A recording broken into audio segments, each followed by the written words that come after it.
You are now listening to the sounds of C1music.fm. Yo, what's going on? It's your boy Deuce, definitely in the building.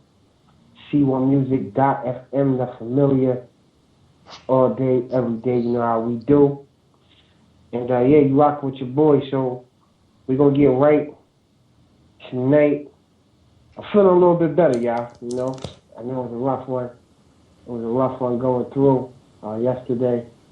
I apologize for last night's show as far as technical difficulties we had. And, but I want to thank Renee for holding me down, trooping it through for the show. She made it a good show regardless. So I definitely want to give her a shout out.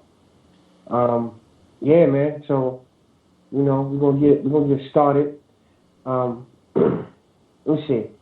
I had a request by one of my panelists, Grace. She said I need to play some dance music. So I told her I'm gonna play a couple of fast songs for her tonight. So hopefully, if she sounds like she's out of breath when she gets online, it's because she was dancing. All right. So we're gonna speed it up tonight. We're gonna try to get it right tonight. And we're gonna start it off with "Need Your Love" by Group One Crew. And you heard it first, C1music.fm, the familiar. Holla at your boy. You are now listening to the sounds of C1music.fm, the familiar.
Like I need the rain on dry days, like I need oxygen to make way for my lungs to inhale the air from the atmosphere. In here, I know that I'll wrap this up and trust I'm not going nowhere. You can be my king, and I don't care who's watching me. I'm so in love with the way you believe that I'm worth everything that you give to be close to me.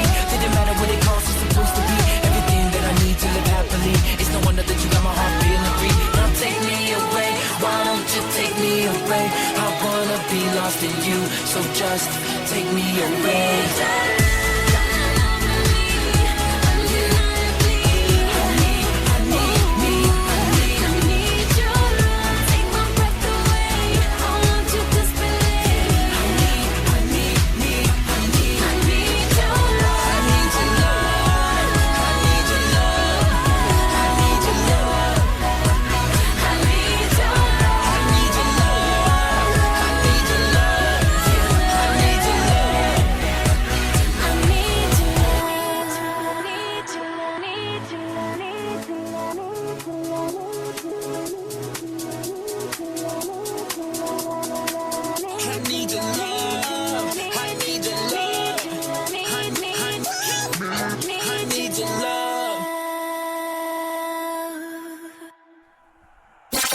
You are now listening to the sounds of C1Music.fm. Unfamiliar. Yeah. Sometimes when you're so addicted to self, you don't realize that you're hurting other people, especially the people you care the most about. Girl, I love you, cross my heart and hope to live to make you smile. Cause I don't deserve so for all the times you held me down. Listen to me now. I love you, girl. You know I had to do a love song and let the whole world know about my love Jones. Love sick's what I told the doctor. We could be more like Show Baraka, but we are more, and we been that. When I said I do, I meant that. It's a trip that you let me lead you, cause I'm a mess and sometimes I need you, and I need you to understand that I'm dying every day trying to be a better man. And I put that on my mama. I love the way you play your part through my drama. The long nights, long flights, trips out of town. You keep my head up when it was hanging down, down like 4 flats on a lack. I let you down and you still keep coming back.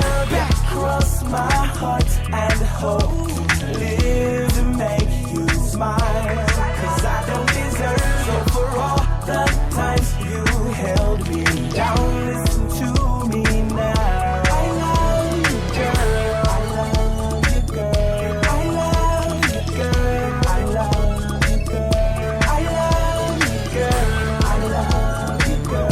I love you, girl. I love you, girl. I love you, girl. Out here trying to save the world, can't forget about my baby girl. And baby girl, you're so tight as two to me. Sometimes I wonder why you fool with me, cause foolishly I'm prone to hurt you. Call you grace cause I don't deserve you. I recall cold nights, no lights, low dough nights. You ain't fuss, you was there through the whole night, saying it's alright, so faithful. Far as beef, yeah, we done had a plate full, but we ate it up, and we made it up, cause our view of the Lord wasn't great enough. No divorce cause what God put together, we will not tear apart. We gon' fight, never let up.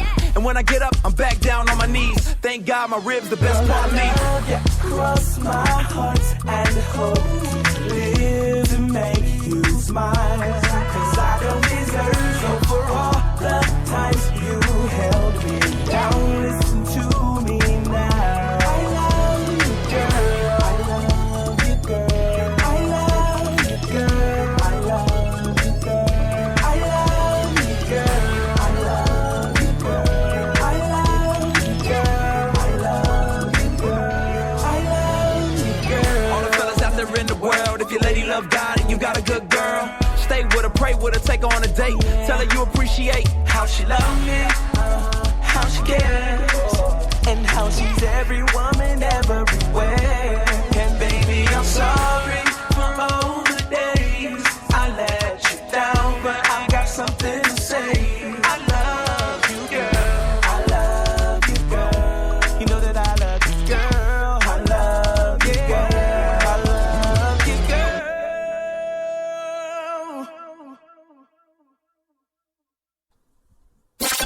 You are now listening to the sounds of C1Music.fm. Unfamiliar.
be thankful for the way I've been made stronger. I can take the pain, it's for my good anyways. I ain't gonna break, love holds me together. Inspire's making me better, refined, it don't matter whether I'm looking like a loser.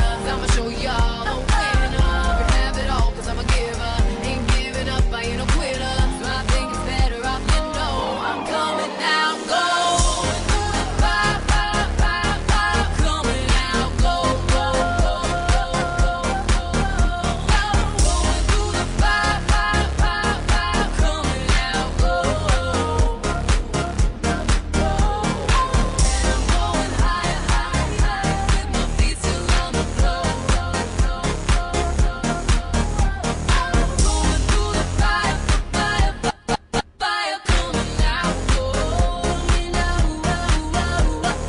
going through the fire. You are now listening to the sounds of C1music.fm. Unfamiliar. Yeah, it's your boy Deuce. Definitely in the building, C1music.fm. The Familiar. I hope that you guys were jamming to the good music like the homie Grace. And we in here chilling on this Thursday night here in the U.S. Obviously, it's Friday in some other places in the world.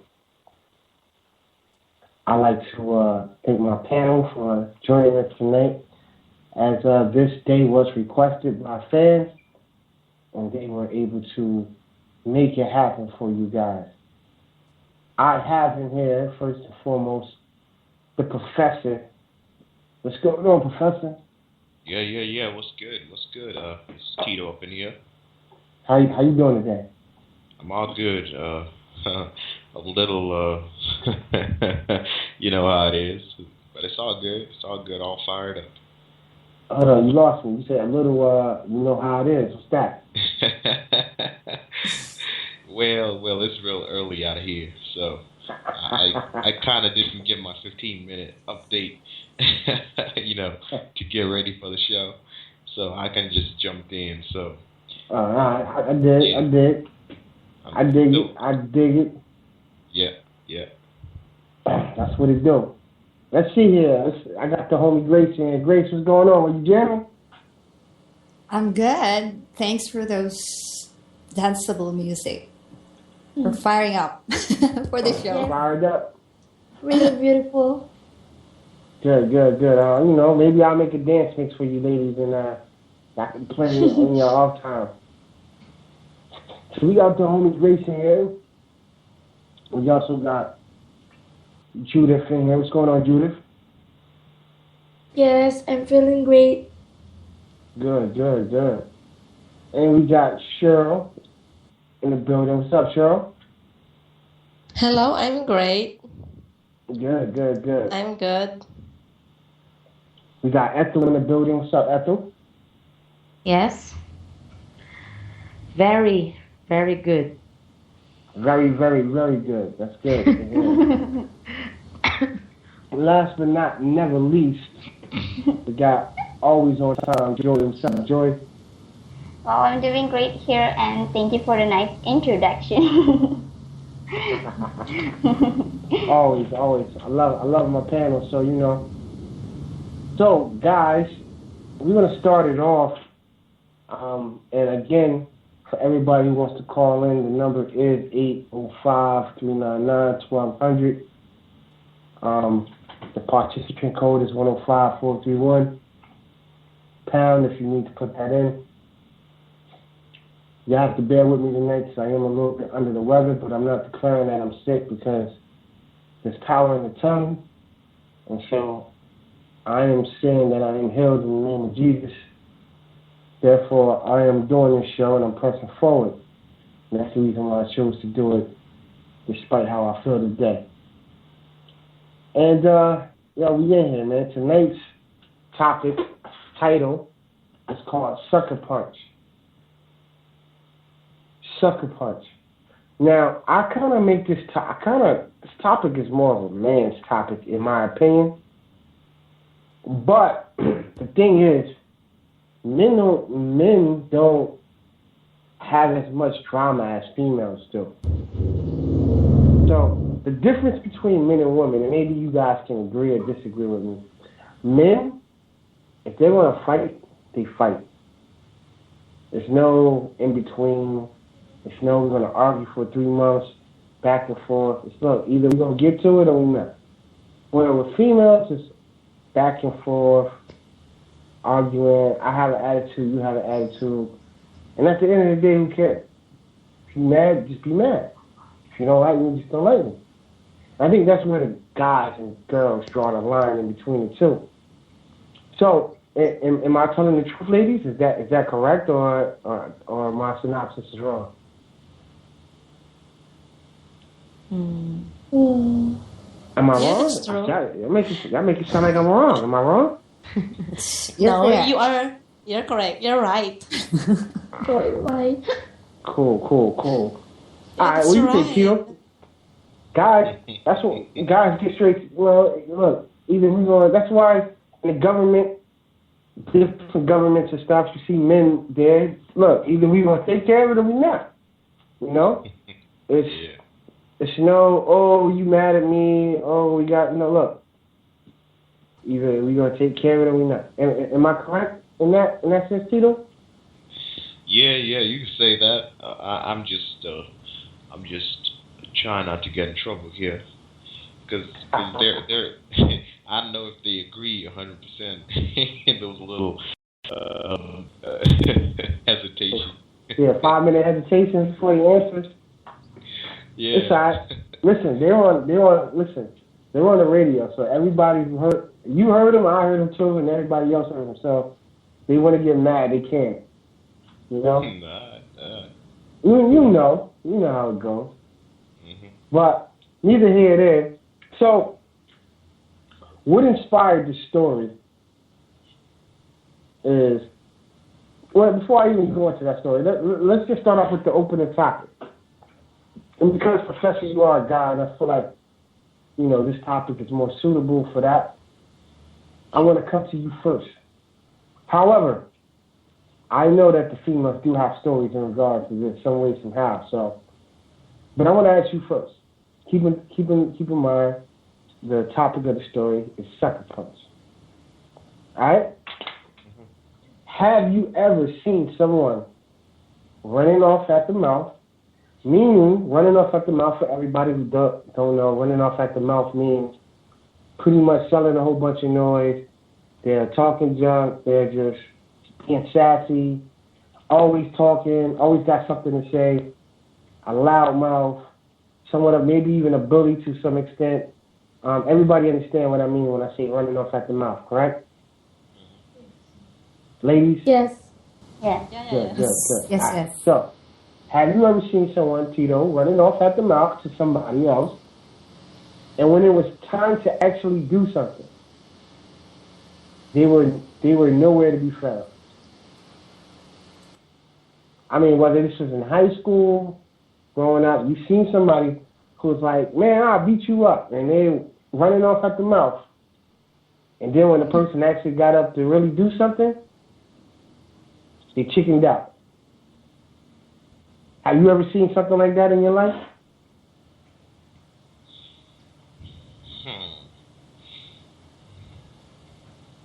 Oh man, this is a very specific situation. That's what we about. We love specifics, baby.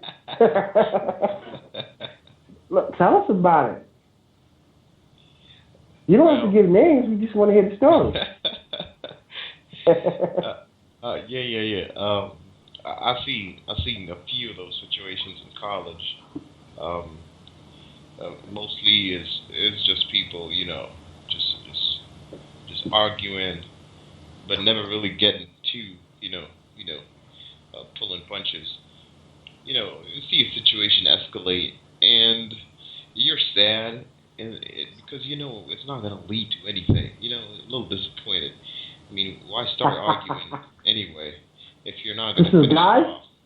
Yeah, there's a bunch of guys arguing. Listen, here in the U.S., yeah, we call it making a movie. Making a movie. Those guys are over there making a movie. They're selling a whole bunch of noise, and all that's going to happen is the police or somebody's going to come there and break it up, and nothing happens. So everybody just gathering around to watch the movie. Isn't that just disappointing, you know? You kind of hope to get into it, you know? Right. Yeah. But the ironic thing about it, this is why I go back to my version of the story. Ironic thing about it, when I was in high school, the females fought just as much as the males did, or even more. Interesting. Or even more. You know, the guys, it was gang fights. Like, it was like one gang versus another gang. But the girls would fight for no reason. They would just be fighting.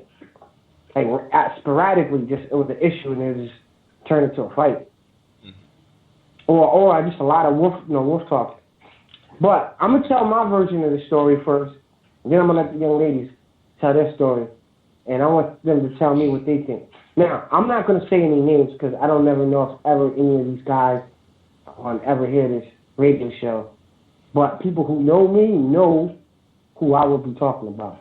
But this is one particular character that I know. When we was younger, this guy will walk around like he was the toughest guy ever. And to a certain extent, he had everybody believing it. Even me. He would come around and he would sell a whole bunch of noise, and we would all be thinking like, oh man, this guy, here he comes. He gonna start a fight. Nobody want to be a part hanging around him. If he came, we would kind of move the other direction. You know what I mean? He would just talk a lot of junk and kind of like try to put fear in everybody's heart. And he was actually achieving his goal. Till one day, one of my friends at the time got enough. He had enough, right? And so the dude was selling his wolf ticket one day, and the dude, my friend and my dude took off his book bag and said, I had enough, let's fight. So they actually fought. So when they fought, though, it made me think. Now, the dude that he was my friend, the dude was the tough guy I was supposed to be fighting. I looked at the situation and said, my friend, I will beat my friend up with no problems. You know? I would have beat my friend up with no problems. And my friend was beating this guy up with no problems. So it got to a point where next time I seen him, I'm like, I wish he'd say something to me. You understand what I'm saying? Because he come around, but he never said nothing because I think he know that they got the best of him. So years later, maybe about 4 years later, after when we was in college, when everybody would come home from school, we would all hang outside. You know, in this particular area, it'd be about 20 of us, a whole bunch of guys that's outside hanging out. And one of the things that we used to do all the time is tap box. We used to tap box all the time. And anybody don't know tap boxing, it's like boxing but slapping each other up in the face all day long. We was bored and it was hot. So we had to find something to do to entertain ourselves. So we started slap boxing. And this guy, he used to come around there too.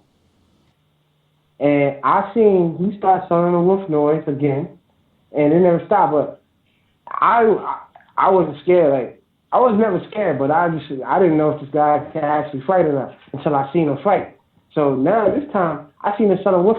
I'm around him now more. Like, I'm starting to, he's around some of the people that I'm around, and I'm starting to see him for his true colors. And so I seen him sell wolf tickets to a whole bunch of people. And then it was mind-boggling to me because I'm standing next to this guy. Like, people would drive past in the car, and like he'd be standing in the street, and they'd be like blowing a horn, like move.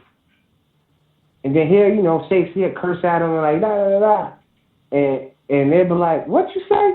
And, one of them things that they get out the car, I'm like, he's selling.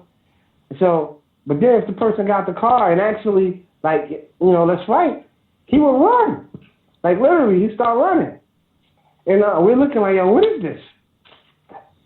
Like, what's going on here? Like, well, why are you running? Like, I don't understand. This guy started running. And so after that, I totally lost respect for this guy. You know what I mean? I totally lost it. This guy, now he's known for ton of noise and running. And I was like, man, listen, man. I never got the opportunity to beat him up myself. But it was one of the things. And we ended up being cool and everything. But I just, in the back of my mind, I couldn't believe that this guy, who I seen run from a whole bunch of people that I would have never ran from, and seeing my boy get the best of him at the time, I could never understand why I would have been so scared of this guy when he comes around. Like, not even scared, but nervous that something's going on. Like, because he was an agitator, so nervous that if he ever said something like, I got to fight this dude, you know what I mean? One of those type of things. And so it was just one of them things, man. This guy so a lot of noise, but found out he couldn't back it up. And it was just, when you look back and you're like, man, all that time he was selling noise. If I would have known he was like this, man, he would have got beat up a long time ago. You understand what I'm saying? Yeah. Yep. Ladies, y'all got any stories like that? The ladies were too good. They was in school. They never said anything to anybody. Y'all have to have a bully or something, somebody who bullied you around or something. Tell me about it. What's up?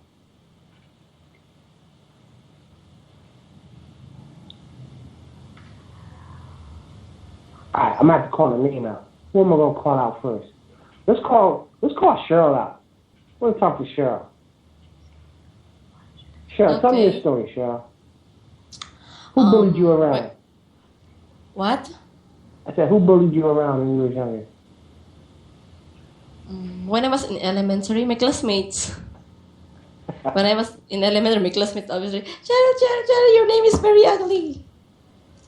Then I said to them, because in our class, you need to give an adjective after your name, a letter the same with your first letter in your name. So C is for C, another adjective for C, then I be using the cheerful, Cheryl. How are you cheerful? Because I think I'm not so. Because when we were in elementary, I'm timid. I'm not talking inside our class. So after the class, they bullied after me. Then actually, when I went home, I just cried. I never hate them. I never bullied them. The same what they did to me. I just cry. Ladies do cry every time. But as you grow up. Dad, finish your story. You said you cried, and after that, then what happened? After I cry, I talked to my mother, and she said, "No, that's fine. Don't mind them. Never give attention to this kind of people. They are just destroying your studies." They said. Then, when I grow up, I'm already 20s and above. I've learned that I shouldn't be crying oftentimes. Let them go. Let me ask you, Cheryl. Now, the same girls that will bully you and cry, did you ever see them get bullied back? Did they ever pick on the wrong person any time in their life? Yes, when we were in high school. Right. Yes. Tell me about that. We went to the same school when we were in elementary and the same school when we were in high school. So we were no longer classmates because I am the section 2 and they were in the section 5, something like that. Then one classmate of mine, of course, if you are close when you were in elementary, when you will go to college, high school rather, and you are still first year high school, you will still be meeting. Then they tell me stories about it. Do you know what? The woman who bullied you when we were in elementary, she was also bullied to this time. That's why I laugh. I am laughing. That's why I said to myself, oh, I shouldn't be doing that one. That thing might be happen to me again. Nah, it would never happen to you again. We won't allow it. No, I won't. All right, Joy, what about you, Joy? Tell me a story, something like that. It's when I went in school and there's a woman there appeared and she's really mad and she's like shouted and shouted a lot of bad words and she was only talking with the student. The woman was very mad because her daughter was pulled by her classmate because her daughter told to her classmate that she's a freak. And that time, even the teachers started trying to stop the woman, but that woman didn't stop. Then the next day, the principal called that woman for conversation, but the woman didn't appear. Well, for me, it's a very embarrassing situation, not only for that woman, but also for her child, because if I were her daughter, well, I think I don't want to go to school anymore because of shame, and I'd rather transfer to the other school. Right. Because I'm sorry. Go ahead, Joy. Yes. Yeah, you can finish. Go ahead, finish what you're saying. Yes. Are you done? Yes. Oh, okay.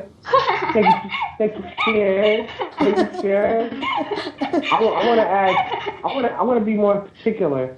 I want to ask Ethel. I'm coming to you, Ethel, but I want to ask you more particular question. Because you're married. Okay. Was there ever a time when your husband was selling noise and you was like, yeah, I'm gonna get him? When you know he's just talking, but he's not really gonna do anything. Any story, like maybe your husband like, I'm gonna buy that, and he never buys it, or he says he's gonna do something to you and he never do it, or whatever. Just tell us a story like that. Oh my God. Okay. I've always experienced that when we are in the excuse me, Hold on. Let me make sure I hear you clearly. Okay. And this is for everybody that's married. Tito, me and you are not married yet. But I want you to remember these key words you said. Every time. I want to make sure I heard it clearly. So you said every time, right? Right, Ethel? Yes. Every time. So, Tito, me and you got to make sure we man of our word. We man of our word because she said this happens every time. I don't want to be known for selling whoop tickets. All right, talk to me, Ethel. Okay. It happens every time in our first 5 years of our relationship. And now I've already adjusted, but I don't know why some men are like that. I can't. It's very difficult for me to understand them. Actually, I'm not telling most of the men, but some of the men. Most of the men always say they're gonna do stuff that they can't do. Yes, making promises, but they can't keep it. Ah, I see. You know. Have you encountered that before, Grace? Broken promises? Yeah, like a guy, you sit there and pitch you a dream, and then it never comes true. Yep, I did. I don't know. Maybe they say is there a truth in saying that promises are made to be broken? Do you believe in that, girls? Yes. Promises are made to be broken. But can I say something? Okay, go ahead. I was. And Tito, you can correct me if I'm wrong. All right.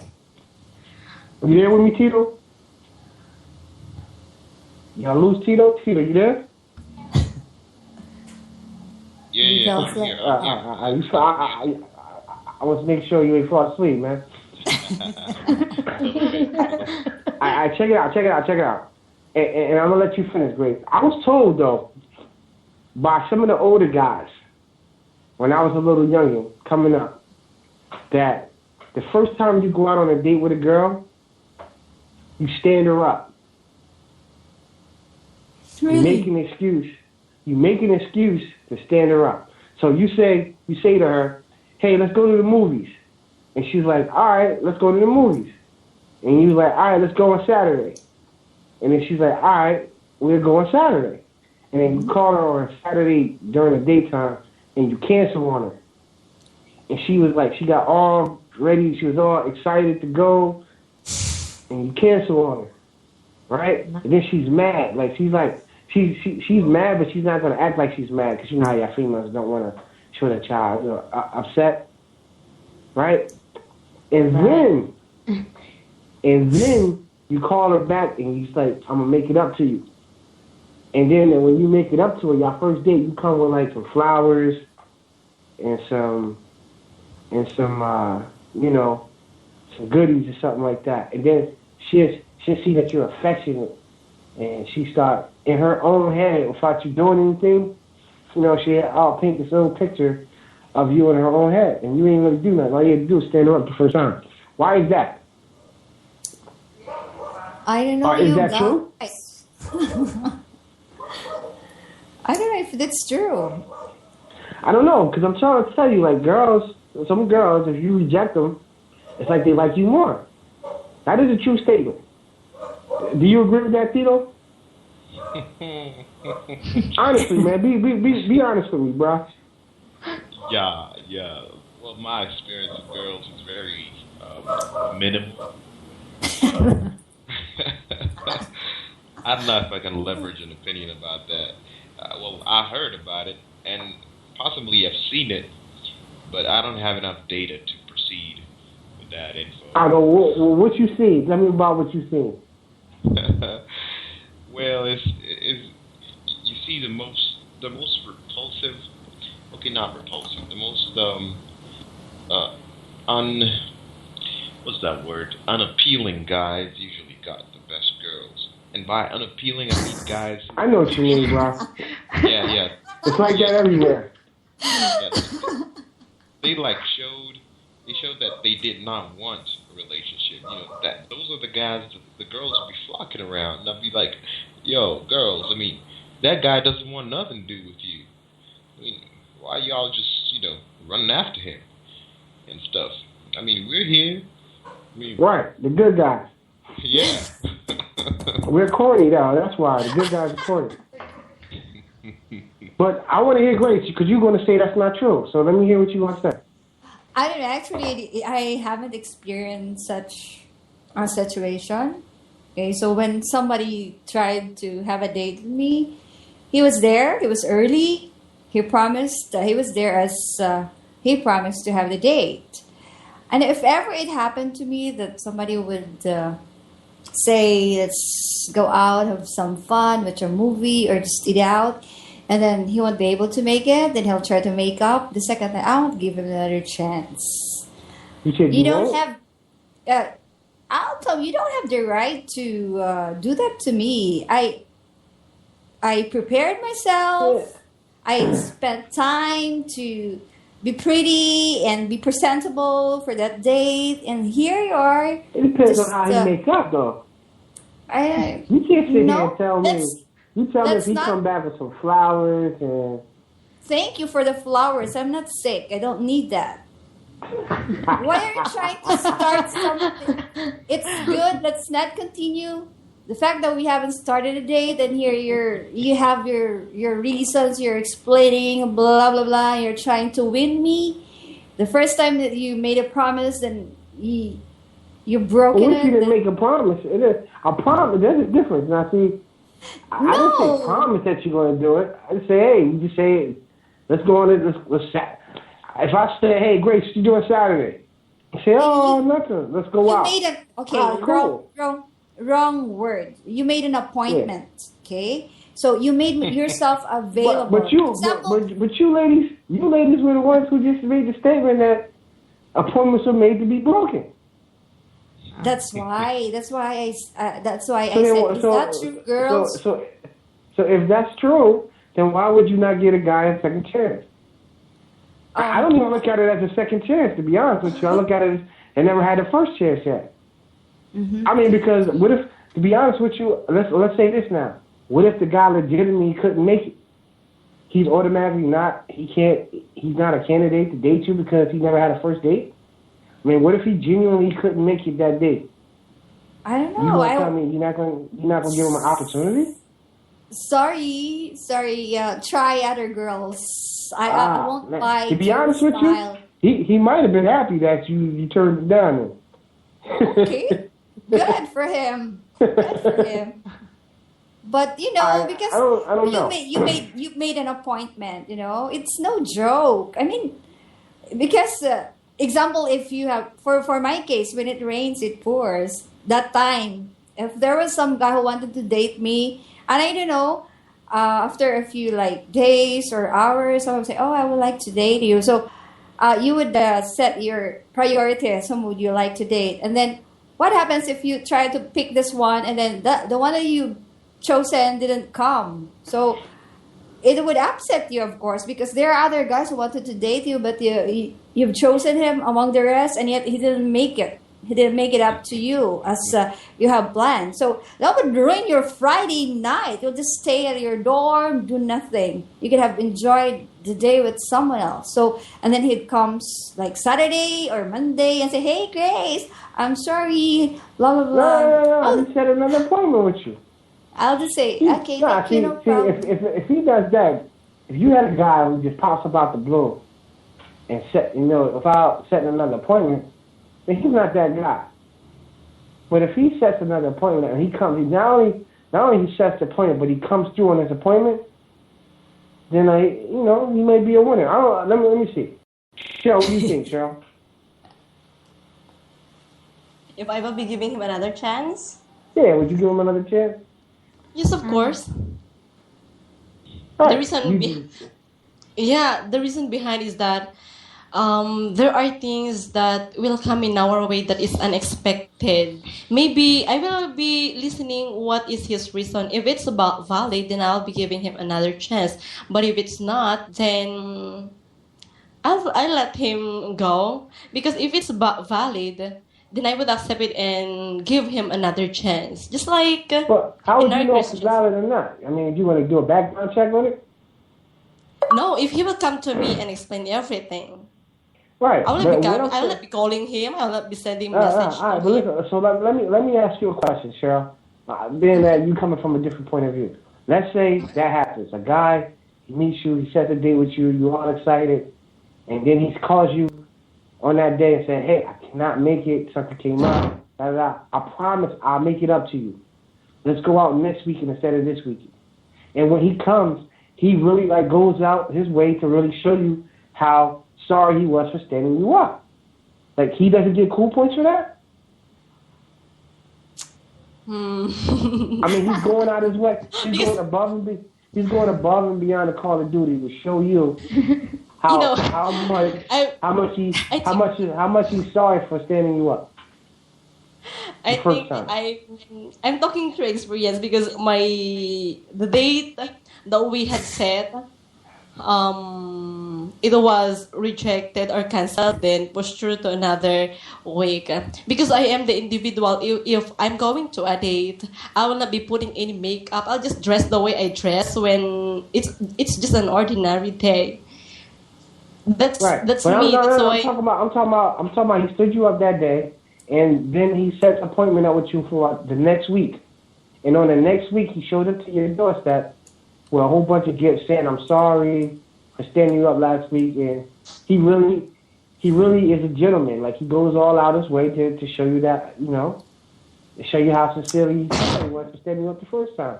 He doesn't get any cool points for that? I will just push him away if that would be the case. Man. Wow. See? That girl's a brutal, man. Push him. Yeah, because I keep on waiting. Do you know how? He called you and stood you up. He didn't stand you up. He called you and told you. He didn't stand you up. You was getting all excited about going, and then he called you and said, "Hey, I can't make it." And so now you're disappointed because he can't make it. Oh, that is another. Then he says to you, "Listen, next week I'm going to make it up to you. And you like, yeah, right, whatever. And then next week, he not only makes it up, like he goes above and beyond Call of Duty. He makes it special. He makes a regular going out, hanging out night a special night for you. You telling me he won't get cool points for that? You just said earlier, Cheryl. Now I'm gonna actually come back to you again. You earlier said, in your opening statement of this debate, if you want to call it that, you said it depends on his reason why he stands you up. Yeah. So now you're saying that if he brings you gifts, you would turn him away? What kind of? I don't understand that. Explain that to me. What do you think, Tito? Does that make sense to you? So you actually expressing how you feel. You're sorry, and she doesn't. If you just stand her up and you just come back the next day like nothing ever happened, you're good. But if you stand her up and then you come back with a gift, she doesn't want you. That's what I just heard. Did I hear that correctly, Cheryl? I don't know. Tell me, Tito. Did I hear that correctly? I think you did, man. Oh man, that's brutal, man. That's brutal. Cheryl, you can't. That's not right, Cheryl. Why are you speechless right now, Cheryl? Okay. I don't know what to say anymore. I got her. What about you, Judith? Yes. That was straightforward. Yes. So yes, you're forgiven. It's really fun to hear that like conversation, but for me, I'm too young for that, so I don't have experience dating because I'm so very. my mother and my stepmother are very secure to me, and I don't have a time for dating. How old are you, Judith? Oh yeah. Hold on. I'm 17 years old. So at what 17. age are you ready for dating? 18. I think 18. 71 months. I'll wait for December 25 and I will go into 18. That's great, Judith. Yeah, thank Not you. yet. Hey, you got a couple of months and you can start dating. Yes? Now I don't know. We come from two different cultures. I don't know personally. I don't know as a parent. I don't know if I totally agree with keeping my child sheltered all the way up to 18 years old. I mean, at 18 years old, you should be almost ready to be on your own. And at 18, you just now start some experiences socially. I don't think that's a good idea. You know what I mean? To me, that is setting you up for you to find one guy who will hurt you. You know? Like, I'm being serious. You find one guy and he ends up hurting you.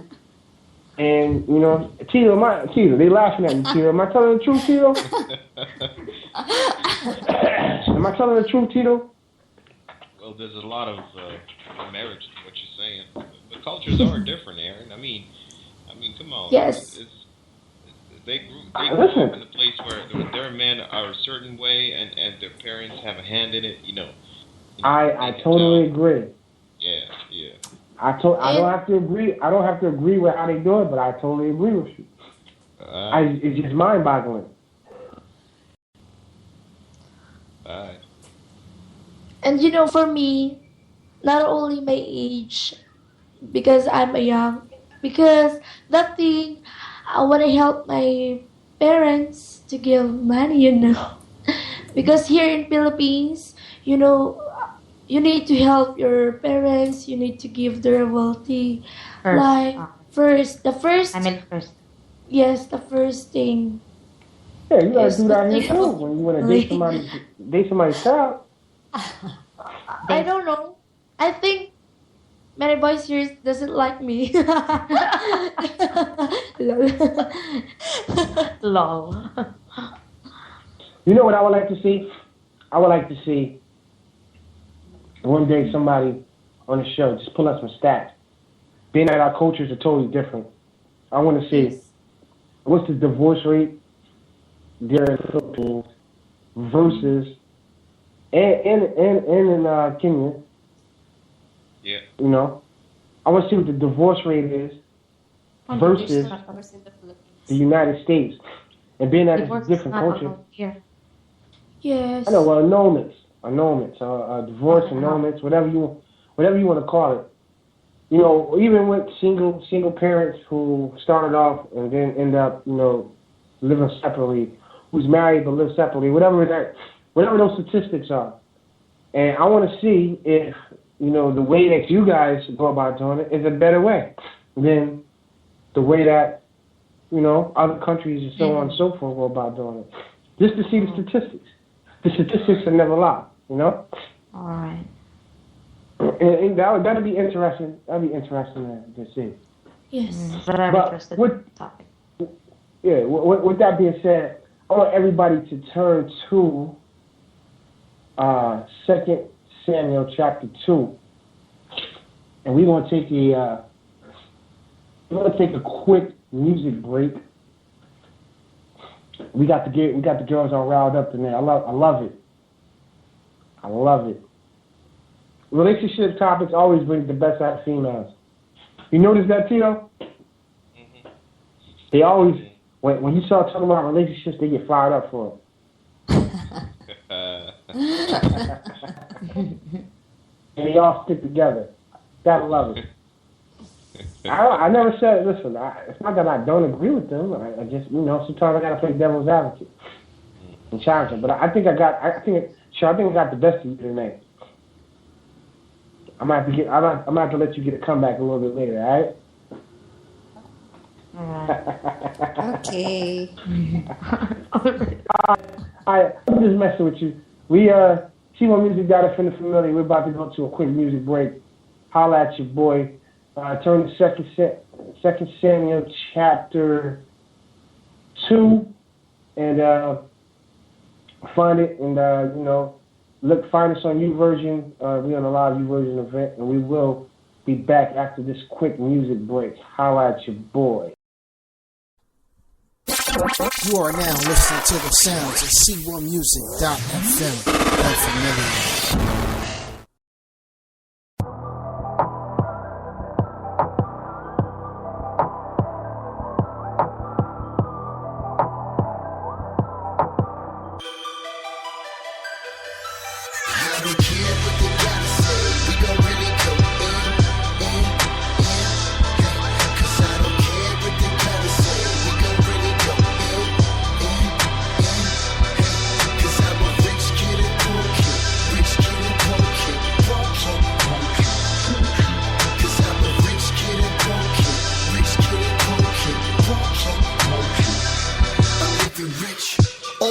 Boy, from the streets of Vietnam. So I got $1 and a dream, but without a dime.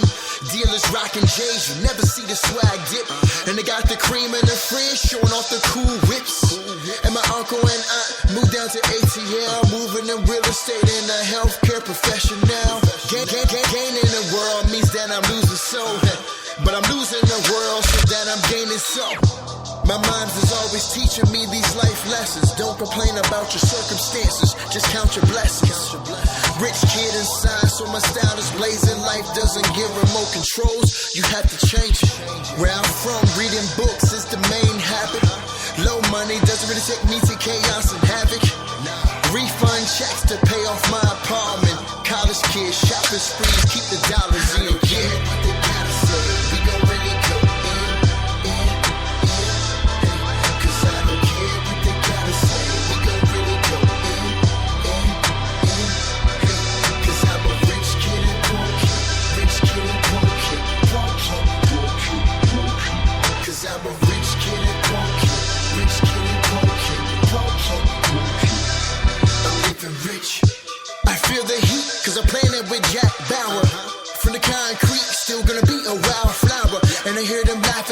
Pain, cause they think it's funny.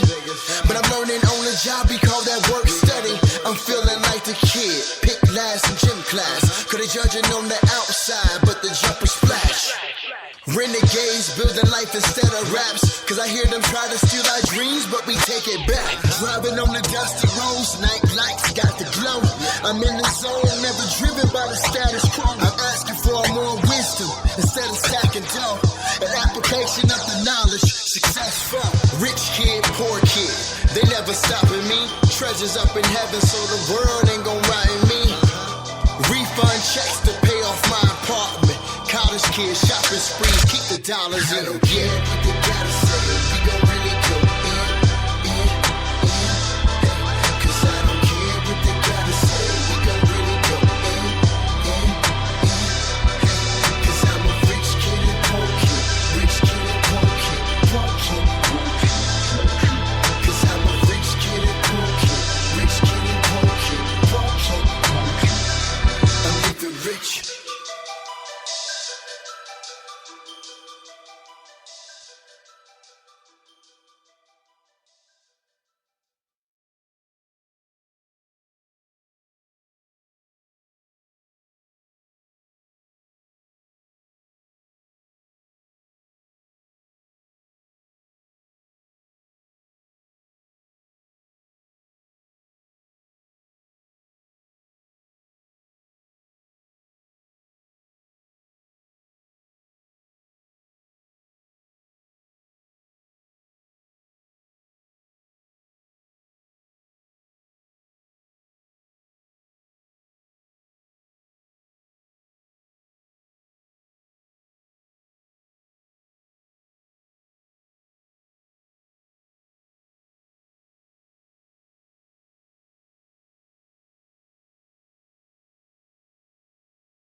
You are now listening to the sounds of C1Music.fm.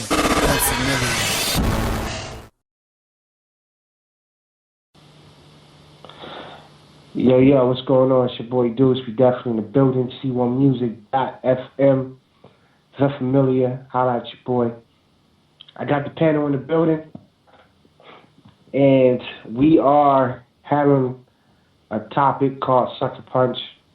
We had a little quick, small, little light debate, very entertaining, about relationships. We also talked about and shared some experiences about people who run their mouth and never back it up. And I have, in that topic, I have raised up, in that conversation, I raised up a question about being that, there's different cultural differences. My man Tito put up some stats real quick. So, Tito, tell me, now, Tito, I want you to be very careful, all right? And I'm going to say this to you only because you live in Africa, all right? And I'm saying this to you because I had other people from your country, not actually from your country, and also from your continent on my radio show, who spoke to me about marriage before. And you guys over there do it totally different than other countries. Now, correct me if I'm wrong. You guys still can have more than one wife over there, am I correct? That is true, according to law. All right. So with that being said, I don't know if your divorce or annulment rate or whatever it is, because I can tell you right now, none of the females on this radio show is going to be interested in being a second or third wife to any guy. Am I correct about that, ladies? Very much correct. I totally agree with conviction. I don't think none of the ladies on here will want to, and not even Judith or Joy. I don't think their parents would even allow them to get into a situation where they're the fourth wife. Yeah, we're not. Yeah, so when you pull up your stats, I'm interested in hearing this. Okay. Talk to me, bro. I will be the fourth wife. I'll just say thank you. Never mind. Don't make me your wife. Thank you. I'm better off single than be the second, third, fourth, or fifth. Yes, that's No right. offense, Tito. Yeah, you can air your side, but that's my opinion. I will be the first and then the last. The first and the last, exactly. Yeah. Absolutely. You I guys There don't you want are. to share. Yes, I don't want to share my man to everyone. Oh damn. Hey, listen. I got him roused up. I have a way to sum up too, but I'm letting him go because you know what I mean. It sounds good. Yeah. You know. Yeah. We can take it back to the Bible, but it sounds good. You know. All right. At the end of the day, it was God's plan for a man to be with one woman, so that's what it was. Although in the Bible, All right, we're here. some of the main characters did not do that. So, talk to me, Tito. Let me hear some stats. All right. Well, the stats are not that new. They're a little old. Actually, it's 10 years old. It takes a long time to gather stats in Africa, so you just have to bear with this. But the divorce rate is, on average, 25%. But between the 15 and 19 years of marriage, you have the highest divorce rate, which is at 79.7%. You know, this is probably due to infidelity and all that stuff. You know, in Africa, this is the land of the free, and the men know it.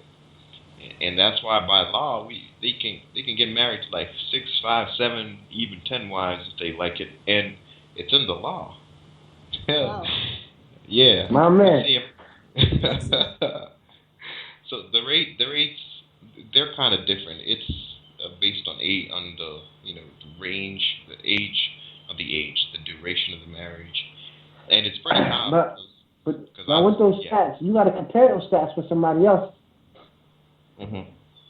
Now you have to maybe look at 10 years ago, U.S. or the Philippines or some place in Europe or something where we can all right, because even with that stat that you said, 25%, it's not a lot, but at the end of the day, man, if I could have 4 or 5 lives, my wife ain't gonna divorce me either. Yeah, we should round this up, man, and do a show on it. Hey Tito, how many wives did you plan on having? Man, I couldn't handle more than one woman. I don't think I got it in. Oh my goodness. That was a trick question, man. I want to see how you gonna answer it, bro. I was about to ask that. I was about to say, excuse me, Tito, what are your plans? How many wives are you planning to have? Many. Do you know I'm allowed Chito just choose one. I'm allowed to have more than one. It's a great country. Hey, Tito, don't let your girlfriend hear this episode, man. Yeah, she's probably gonna hear it, man. She's probably gonna hear it, and I know. You're gonna get in trouble for it, bro. Listen, tell the dude said I'm sorry. Tell the dude said I'm sorry, man. I didn't mean it. I I didn't mean it, man. I didn't want to get you in trouble, bro. All right, but check it out. Let's get to our story. 2 Samuel chapter 2. I'm going to read. I'm going to the chapter. Being that I haven't been on the air in a while, and I've been sick, shut in, and I'm saying that I'm healed and sanctified, and so on and so forth. I'm going to 2 Samuel chapter 2, and I'm going to get the story right. And we're going to start out with verse 1. All right? And I'm reading from the Holy Christian Standard Bible. Everybody knows my versions that I read. So follow along, 2 Samuel chapter 2, verse 1. And it starts off like this. And I wish Preacher Man was here, too. We got to get Preacher Man back on the show. I don't know why that popped up in my head, but... The knock, if you hear us, man, join us, man. We miss you on the show, bro. All right, 2 Samuel chapter 2, verse 1 reads like this. Verse 1. Sometime later, David inquired of the Lord, should I go to one of the towns of Judah? And the Lord answered him, Go. Then David asked, Where should I go? To Hebron? The Lord replied. So David is in a situation. He's asking, where should he go? He's asking the Lord, should he go to Judah? The Lord says yes. Should he go to Hebron? The Lord says yes. Where should he go? And the Lord says, go to Hebron. Verse 2. So David went with his two wives, Ahinoam the Jezreelite and Abigail, the widow of Nabal the Carmelite. So everybody knows who Abigail is because we started our season off with the story of Abigail. And Ahinoam was the chick that married around the same time that Abigail did.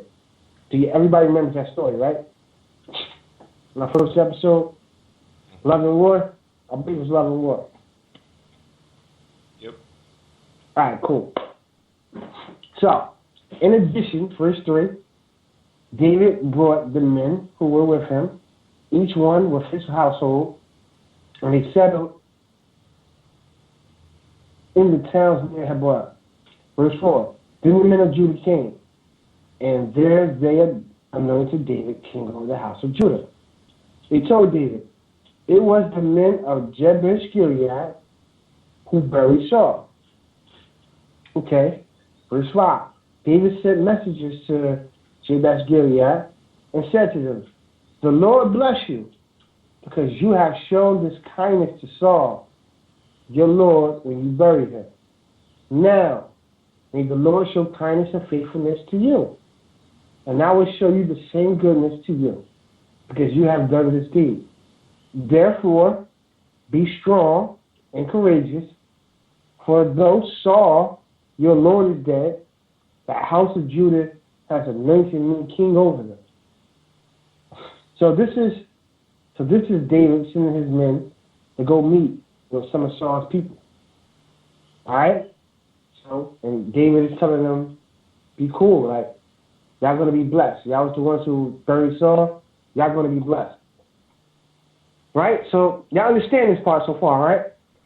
Mm-hmm. David is pretty much extending them an olive branch. Remember, David was, they was following Saul. So, David, if you know the story, David wasn't with them at the time. You know? So, David, you know, doing his own thing. He wanted to fight with him, he couldn't, so on and so forth. He wanted to fight with the Philistines at the time, whatever. So he, at this point, so David's extending the olive branch. He then dealt with, he got his wives, new wives, extending the olive branch. Now, verse 12, it says, Abner, the son of Ner, and the soldiers of Ishabah, son of Saul, marched out from Mahanaim to Gibeon. Hold on just a second, guys.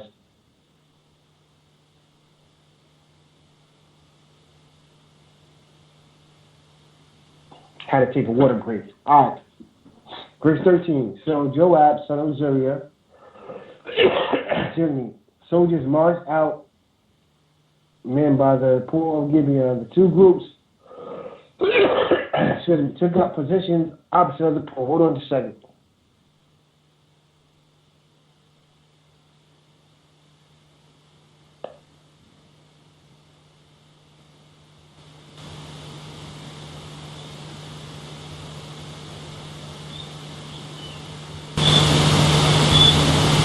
All right. Tito, my man. Mm-hmm. I'm going to ask you read for me so I won't keep coughing. All right. So where we at is...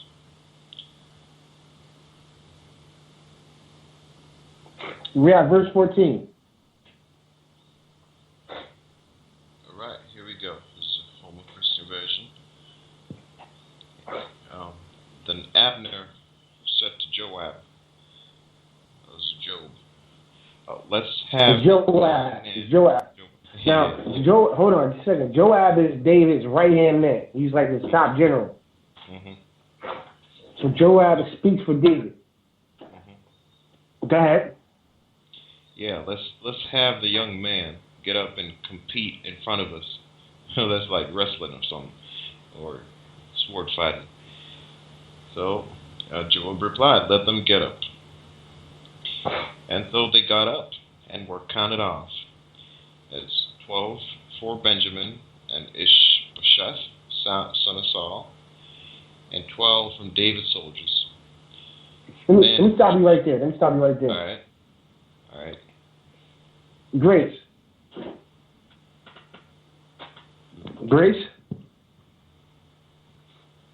Is Grace there? Yeah, I'm here. Sorry, I had my mic muted. That's fine. All right, question for you. David extended an olive branch. He pretty much wanted peace. Extended blessings. Why does Abner want to do a sword fight?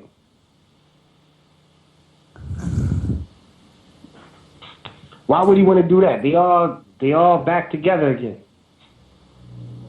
You think they're jealous of David being king? Maybe. Could be. Why though? I mean, at the end of the day, David's, he's that guy. He was that guy before, he's that guy now. And David wants peace. It's not like he's trying to fight him, he wants peace. And he was talking about himself a sword fight. It's very common for people when you're in power and then they see that you are doing well. There are many jealous people around. So even during olden times, for leaders who are doing well, like King David, that kind of feelings or attitude already existed. Maybe that could be one of the reasons. Jealousy. I don't know. What do you think, Tito? Like, he sends a good gesture over. I mean, like, why want to fight?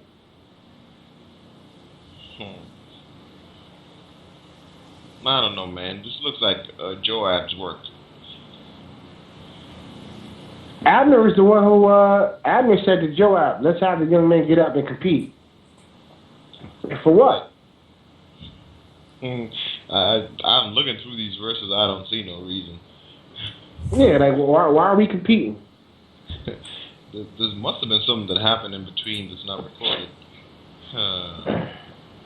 I mean, like, he gets up and says, hey, let's compete. We come in peace and he wants to compete. To measure up I'm sorry for cutting off. Maybe that's one way of measuring up the greatness of your opponent and as well as you, how great you are, how efficient, how good.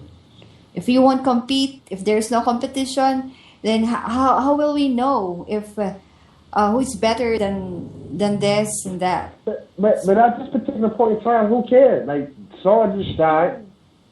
They're in a particular place where they bury Saul. David is coming to extend peace. He's not coming to fight. And the guy comes out of his mouth and says, let's compete. And Joab replied, let's do 12 on 12. Like, why? Selfish motives, probably. But first off, I would have looked at Abner and said, dude, like, what do you mean? Let's compete. Like, we grown men. That's not like something a little kid would say. That's like saying, you got a toy. Well, let's fight for it. I mean, it's nothing to fight over. They come in peace. Do you agree, Judith? He's coming in peace. Yes. I think they fought for power. They fight for Possibly. power. Yes. But he came in peace, though. Yeah. And Joab wants to have a peace, and he forgave Abner. All right, but they shouldn't have fought in the first place. Verse 7 reads, therefore be strong and courageous, for Saul your Lord is dead. I mean, this is David telling them, like, yo, I'm the ruler over Judah. I'm giving y'all peace. Like, y'all be cool. Like, everything's good. And then he sends a message back, let's compete. Like, what do you mean? I wouldn't even know how to answer that. What do you mean? Let's compete. What do you mean compete? How? Why? There's All right, a go different. Go ahead, Judith. What you was gonna say? For me, there's a different way to compete. In a bad way and in a good way.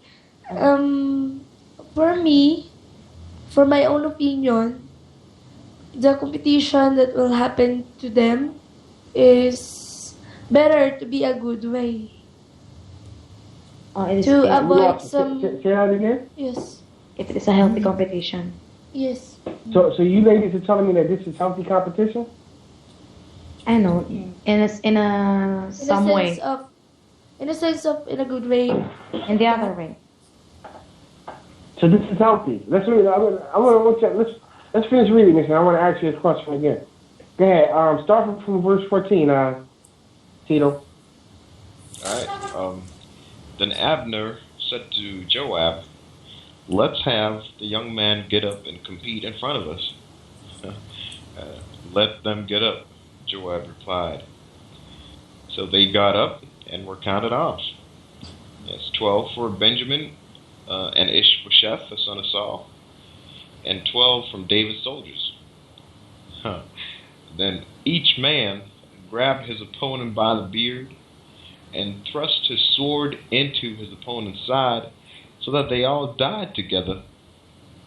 So this place, which is in Gibeon, is named the Field of Blades.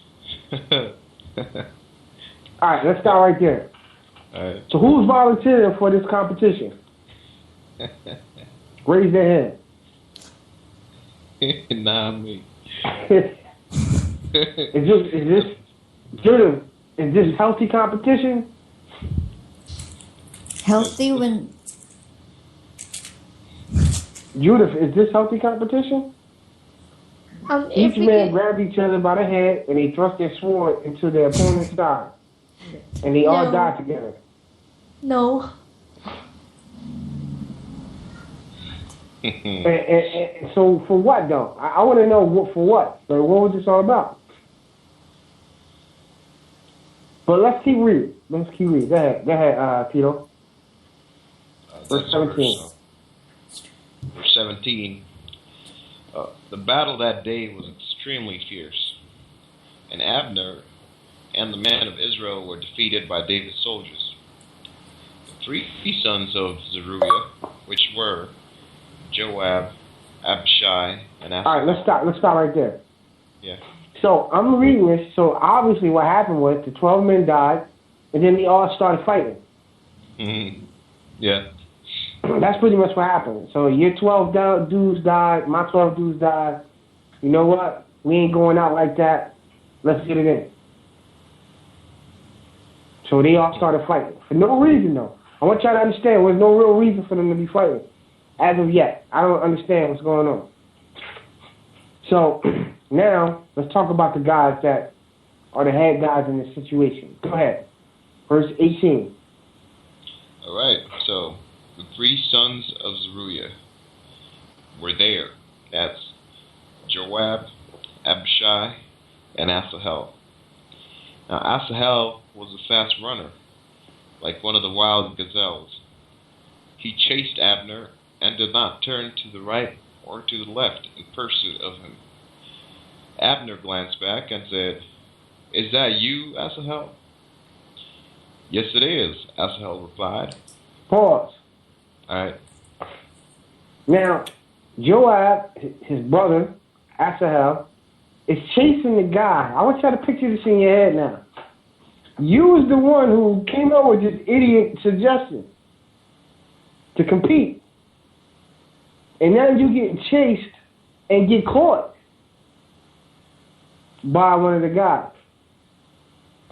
First off, if you're the leader, because he's the leader, Abner was the leader. He was like the general, the leader. Why are you running from Asahel? First off. You're the leader. Joab is the leader. Abner is the leader. You understand what I'm saying, ladies? Yes. You say to Joab, let's compete. The 12 men died. Then y'all start the battle. For what? We don't know. Then you start running away. And so because you're running, I don't know if you're retreating. I don't know if you're leaving your guys there. You're getting beat up. And then Asahel chases you down. Check it out. Here's the sucker move in the whole situation. Verse 21. Go ahead. Start from there. 21. Abner said to him, "Turn to your right or left.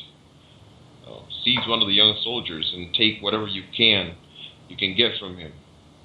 Pause. Yeah. Now, this is Abner getting chased. Mind you, Abner was the guy who said, what did he say? Let's compete. He's running now and he's getting chased.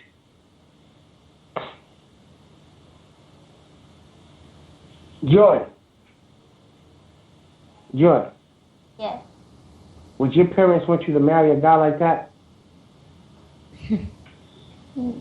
I don't. Abner. I think I don't like. I don't want. Your guy says, "Hey, let's compete," and then when he goes to compete, he's running from everybody. Joy seems so scared. Say that again.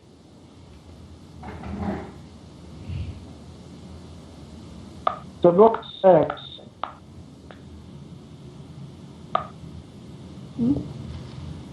Go ahead, Tito.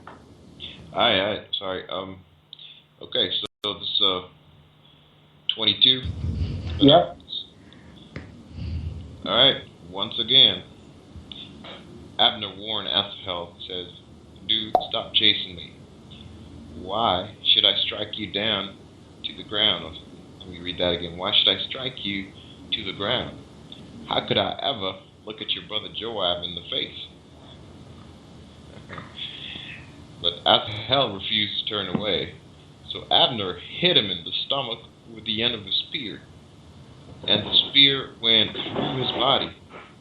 And he fell and died right there. Why? Tell me why. What you think about that? Why he died? No. Tell me why. Why would Abner do something like that? Tell me, Cheryl. What you think about Abner? That's disgusting. I don't Talk to me, Cheryl. What do you think? What you think about Abner? Mind you, I want you to keep in mind, this was Abner's suggestion from the very beginning. He said, let's compete.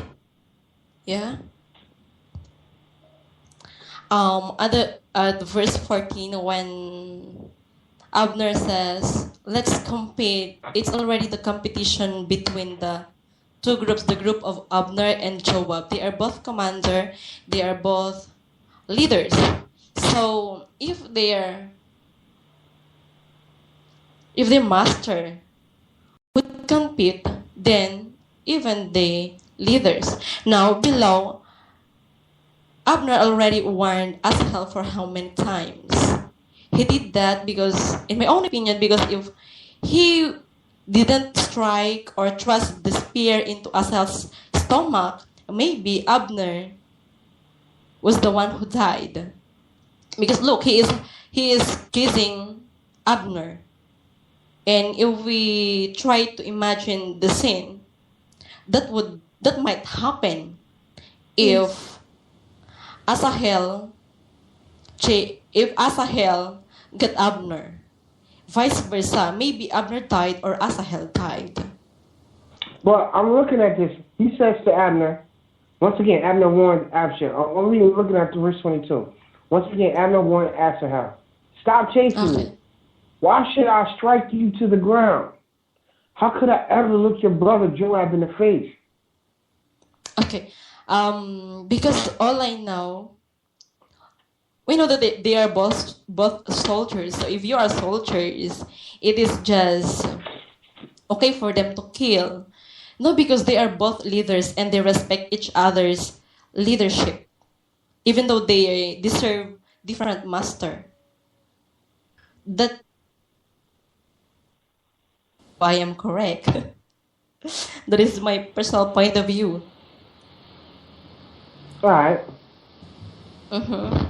I hear that. I hear that. I mean, you entitled to that. But I mean, what do you think the overall like? How do you, as a man, how do you look at Abner? Like, how do you like? Would Abner be a guy you would hang around? How do you feel about Abner's character? Grace, how do you feel about Abner's character? Abner. Abner, Who's mind Abner? you, Abner's the guy who said, let's compete. Okay. I don't know what he was trying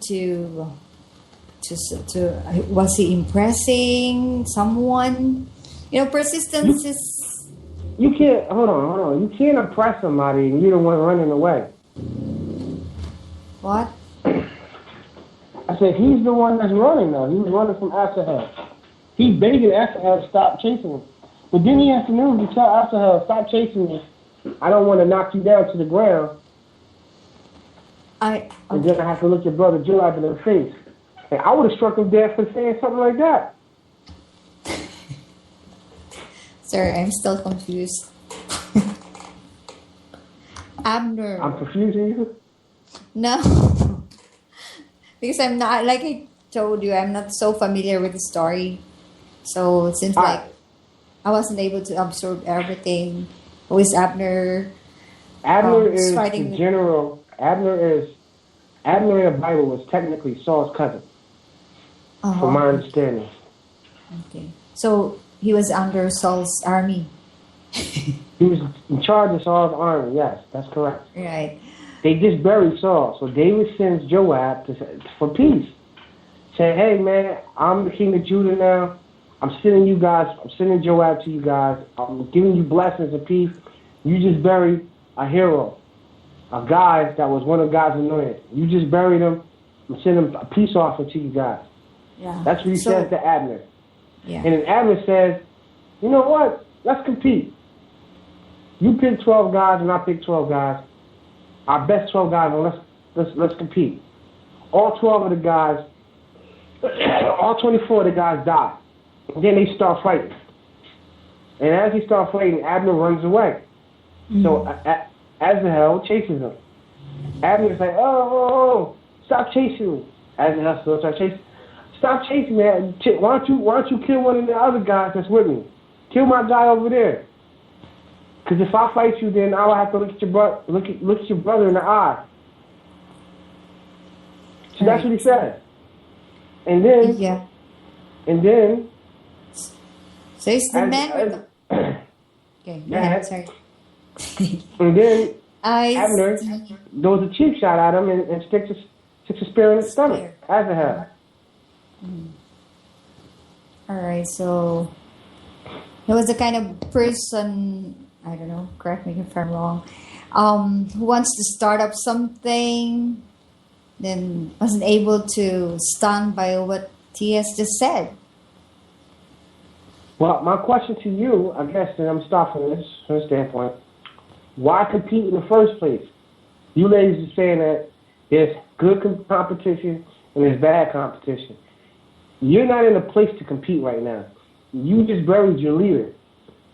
Why? That is, you are correct, exactly correct.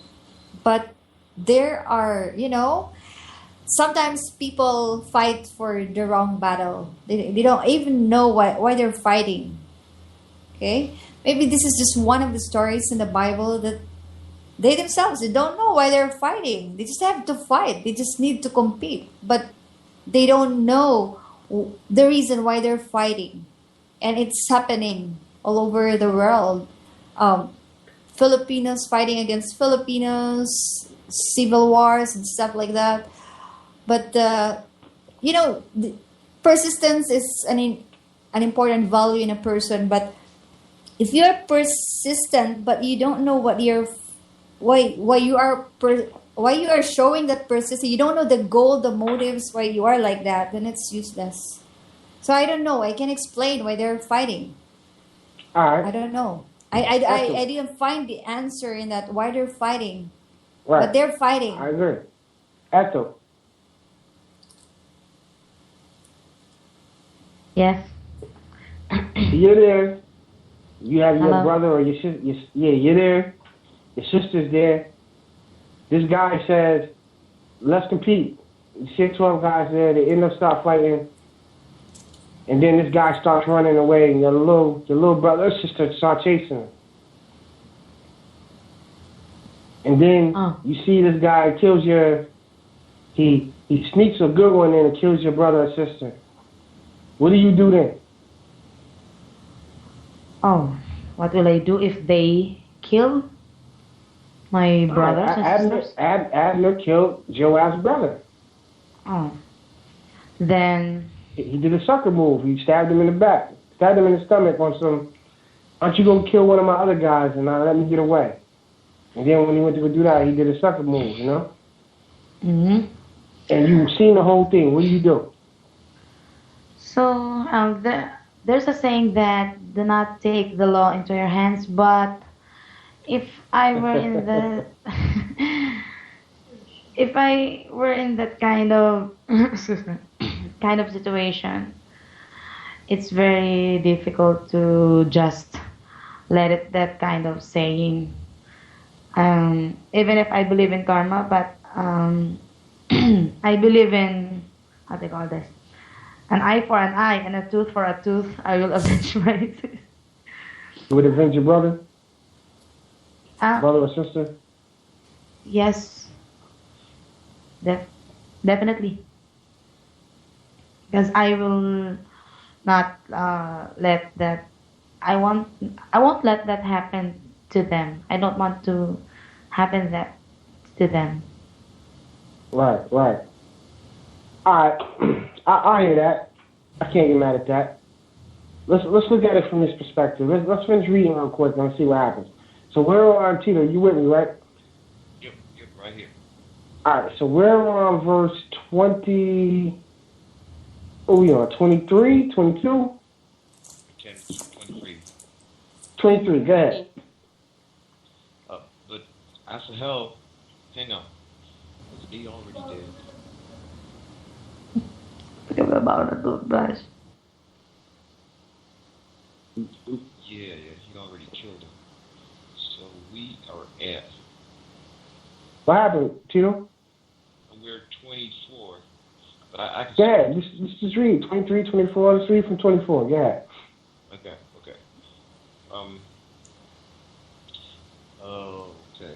Right. 23. But Asahel refused to turn away, so Abner hid him in the stomach with the end of a spear, and the spear went through his body, and he fell and died right there. When all who came to the place where Asahel had fallen and died, they stopped. But Joab and Abishai pursued Abner. By sunset, they had gone as far as the hill of Ammah, which is opposite Giah, on the way to the wilderness of Gibeon. Then the Benjamites rallied to Abner. They formed a single unit and took their stand on top of a hill. Then Abner called out to Joab, "Must the sword devour forever? Don't you realize this will only end in bitterness? How long before you tell the troops to stop pursuing their brothers?" Pause. All right. The nerve of this guy. He started it. He started it. Right. Abner. Abner started it, and he stands on the hill and is like, "Yo, what are you doing?" Keep on running. He's running, and he stands on top of the hill with his guy and say, "Yo, what are you doing? How long is this gonna go on?" Ethel, how you gonna handle that? Ethel, he said he don't want to fight no more. He killed your brother. Come again? You got it. No. So he killed your brother. He said he don't want to fight no more. You still gotta go? Go, Ethel. Yes. That's right. He still gotta go? He still gotta die? Yes. Cheryl, what do you think, Cheryl? He still gotta die? If I am the... If you're If I am Joab, If you If I am the Joab, brother of Joab. Am I no, right? yeah, Yes. no, you're Joab, and your brother died chasing Abner because Abner did a slick move. Then Abner runs on top of the hill and gathers his troops together, and he shouts down at you and says, "Bro, chill out, man. Like, how long is this gonna go on?"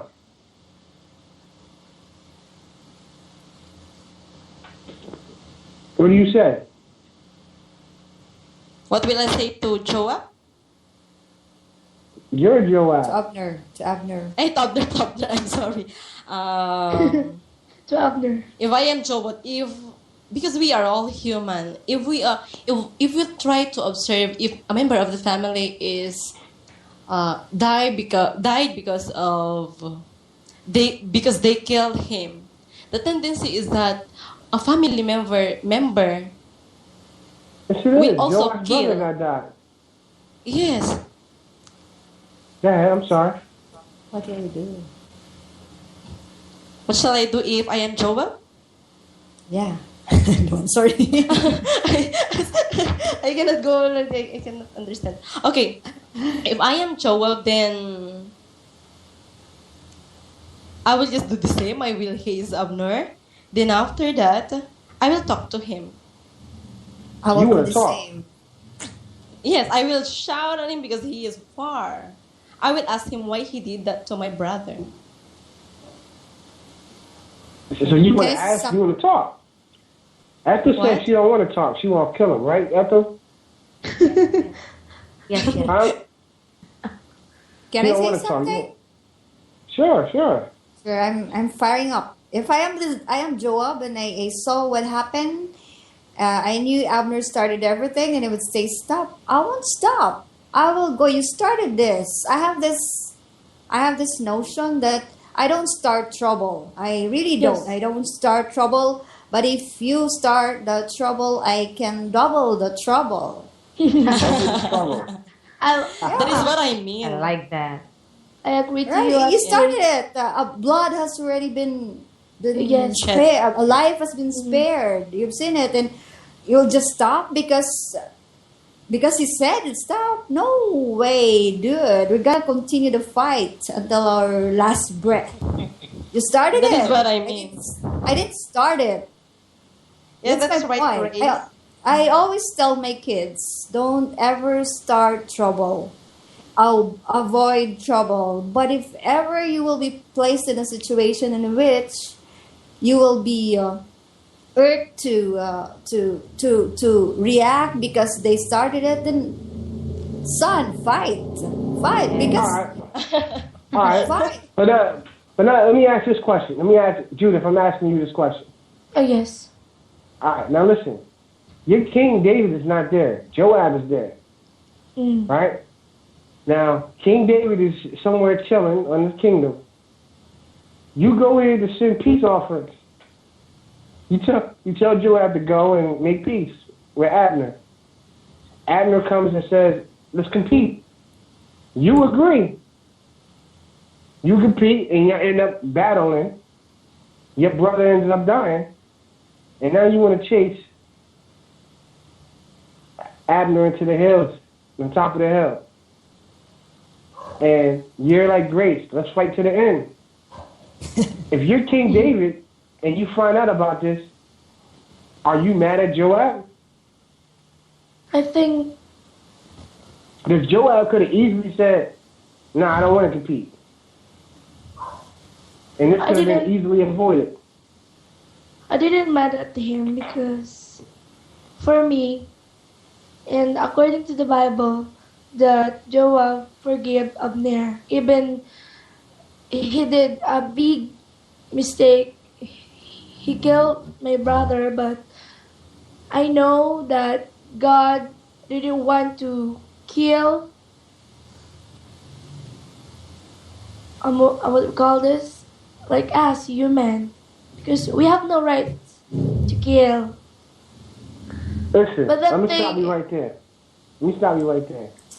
I totally agree with you, only from the perspective of if you're just talking about regular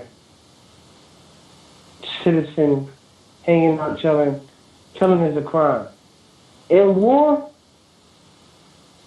it's no holds barred. In war, I am allowed to kill you in a battle, in war. That's what a war is. Mm-hmm. If God venges war on you, people are going to die. You know, there is no, you can't say and say God sins. You know, in war, people die in war. In a battle, people die. So in that perspective, it's just not a crime. They're in battle. But my problem that I have, I'm asking you, Judith, is Yes. are you mad at Joab for allowing this to even go on in the first place? But matter of fact, Tito, I want to hear what you guys say, Tito. You're the king. You just became king. You sent your guys there to talk peace, and you get a report back now that Asahel's dead. Abishai and Joab are chasing Abner up the hill, and they started off with a competition. You gotta be like, yo, what's going on here? Like, I said, say what's up. Are you mad at Joab? Tito? Well, not too much, because first off, if I know Joab pretty well, I should like his story. There should be a movie about him. This guy.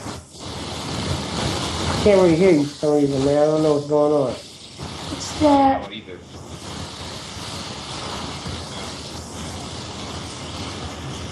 Tito, I think that's you, Tito. I can't hear you that well, bro. Am I better? You gotta make a adjustment real quick. Yeah. Okay, here we go. Yeah, you good now. All right. So, Joab, I can't be the mad. the noise is coming back a little bit. Well, it's not me, man. I don't know. Muted. Was that me? I just muted for a second. It's you, bro. Nobody else is making noise. Go ahead. All right. Talk to me. So Joab, you have to understand here, Abner made one of the sons of Saul king, and I'm thinking that Joab is mad at this situation on behalf of David. David may not wish to cause war, but Pause. Joab is... Yeah. Pause. Yeah. David is king of Judah. That's right. Saul's son is king of Israel. Uh-huh. There's two different kings. Mm-hmm. Has nothing to do with anything. That's why he's sending them to have peace.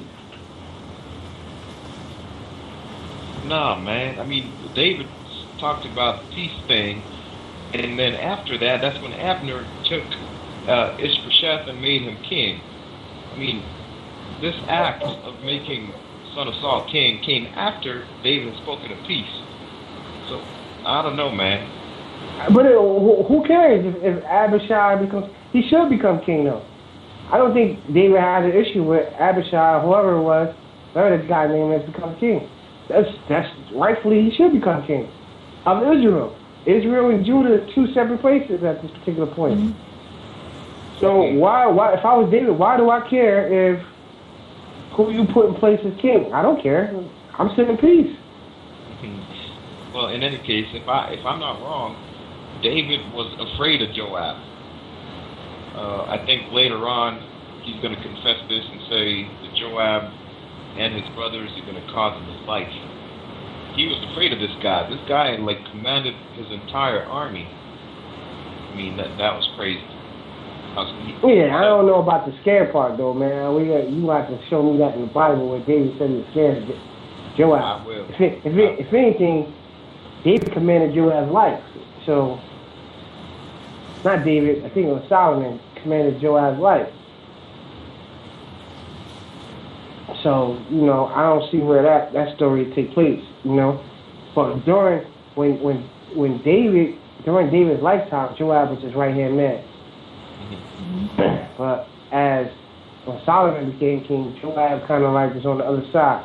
Became more of an enemy than a friend. But regardless, so you're saying that if you was David, you wouldn't be mad at Joab? Nah, it would be. It would be. I mean, come on. He did not do what I commanded. So. All right, so I didn't hear you correctly. So I want to make sure I'm hearing you correctly. So if you was David, you would be mad at Joab. Yeah. Right. All right. Joy, if you were David, would you be mad at Joab? Well, me, yes, because my brothers are already killed. No, I'm talking about David. If you were David, would you be mad at Joab? At Job? Yeah. No. Why not? Because I think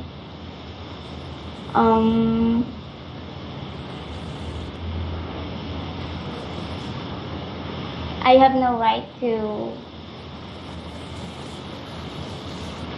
I think I have no right to be mad at Joab. In the battle. You're the king, though. I don't. If you're the king, though.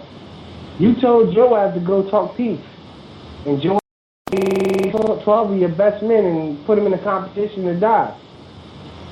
Well, in a battle, it's normal that everyone get killed, and you have to be prepared for what might happen. For as a king, you have to be prepared or expected that everyone might kill. So for me, no. All right, I guess. So you said that you would be mad. What about you, Ethel?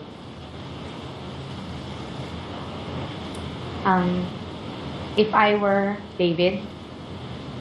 Yes, if you were David, would you be mad at Joab? No. I You will said not no get. as well? Yes. Because I will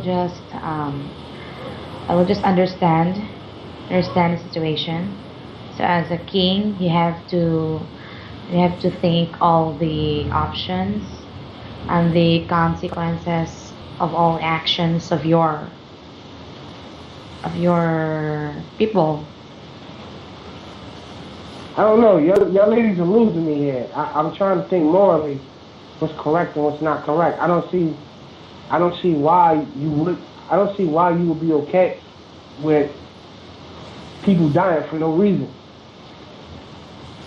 Actually, what about you? What about you, Sean? Would you be mad if you was David at Joab? If I am David, because I am the king, so I will get mad at Joab.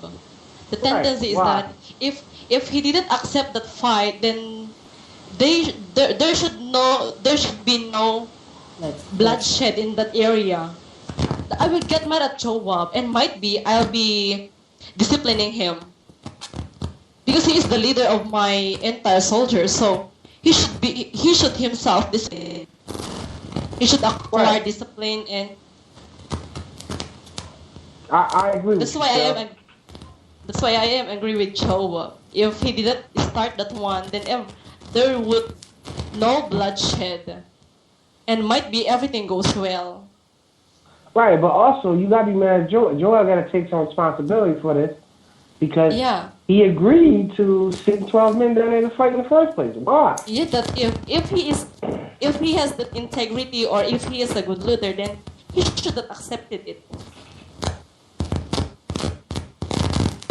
Grace, you good over there, Grace? Yeah, I'm listening. Okay, if I was Yeah. I was the king. Yeah. Can't hear you, Grace. Can you speak up a little bit? Yeah, hello. If I am David, if I was David, I was the king, I will definitely be angry or mad at Joab for what happened. But it already happened. You have to assess the situation. You have also to consider the death of a brother of your leader of the head of your army, and then somehow also dig up why it ended up that way. Definitely, your first reaction, you will really be mad because first and foremost, he didn't follow your instruction. That's for peace, not to go in a fight.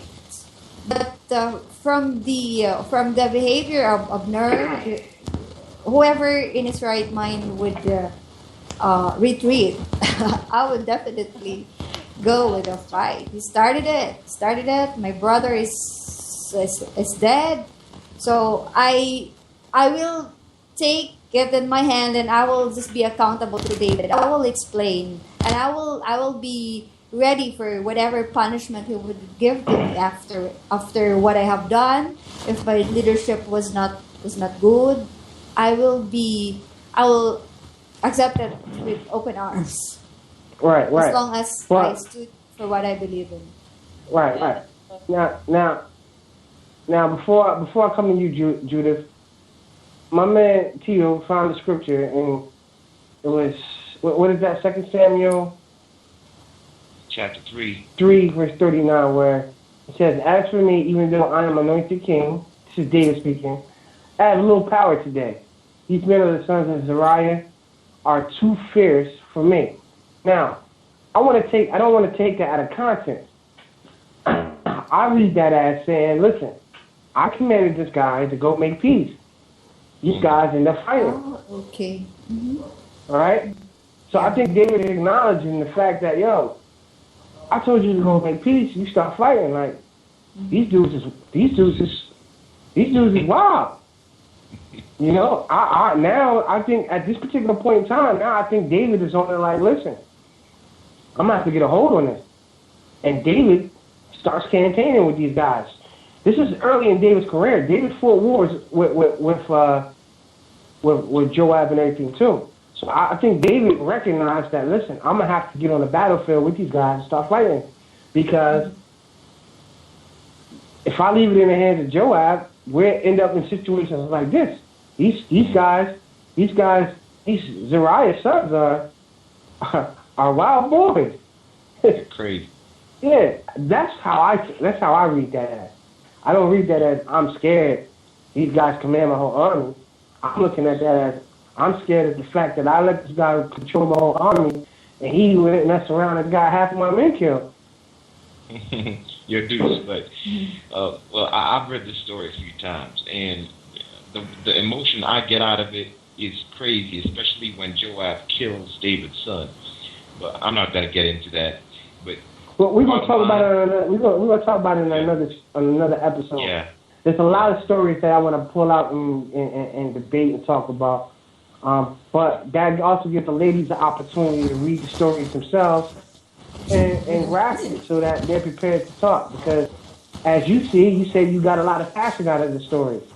So I always tell everybody the Bible is a good book to read, man. Do not. It got some good stories in it. Can I say one quick thing? Sure, brother. All right. If you read carefully here in this passage of ours today, you will see that Joab's soldiers, they held back and stopped where Asahel had killed, and only Abner and his brother were pursuing. Not Abner. Only Joab and his brother were pursuing Abner. And right. Abner is the coward that it is. He gathered up his people on the hill, and he was yelling down at just two guys and saying, "Okay, here we are. What you gonna do? What you gonna do?" Right. It was a sucker move. Now, yeah. I mean, this guy's a coward. In and out. Exactly. I totally agree. Yeah. Okay, could I add something? Sure. Joab's murder of Abner is an example of his that he was a strong-willed man. Who? Say that again? Who murdered who? I didn't hear you clearly. Sorry. Grace. It shows here the story that Joab was indeed a very strong-willed person. Even David cannot control it.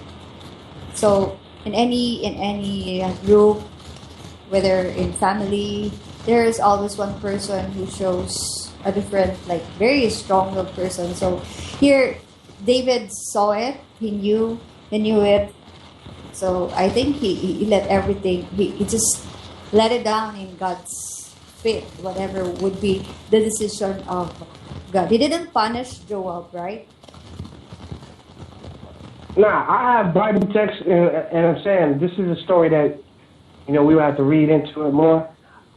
I didn't want to go too deep ahead. I was kind of like focusing on chapter 2 in this particular story of how Abner was a coward, more so than talking about what took place after this particular section of the Bible. But the whole thing is sucker punch. He's a sucker. He suckered him into. He suckered him into. You know, oh, kill my man instead of killing me. And then he kills him. And then he takes his troops, and 2 men are riding up chasing him. Imagine 2 guys chasing a whole bunch of men. And then they stand up on a hill and they talking about, yo, you know, they were shocked. If I was Joab, what Joab should have said, Joab would have said to Abner, let's compete. Yeah, because Joab was. Yeah. Am I lying, Kilo? Nah. She should have said, yo, let's mano y mano, man. Let's 1-on-1. 1-on-1. Let's compete. Yeah. Right. What you're doing is not cool, man. I mean, just come on down. Yeah, you know what I mean? Yeah. Let's compete. Mano y mano, man. The That's lesson what she here said. for men is don't initiate a fight if you know your limits, if you know what is your capacity. Oh, right? Don't make an ass of yourself. You're going to be starting a fight, and then at the end, you can say, oh, wow, stop it. Let's stop this one. Yeah, I agree. I don't think that, you know, he should have did that, you know what I mean? But I also think that Joab has to take responsibility. I think that Joab got to take responsibility of his own actions by engaging into the competition in the first place. You know what I mean? So, you know, that's how I feel. Does anybody have any last words? Last words. I would advise that all of us should not initiate any fight, so that there will always be peace in us. We are living in a very challenging world. Wars is everywhere. So we need to start it with ourselves. We need to be disciplined enough. Do not initiate any fight at any cost. Right. What about you, Judith? You got any last words?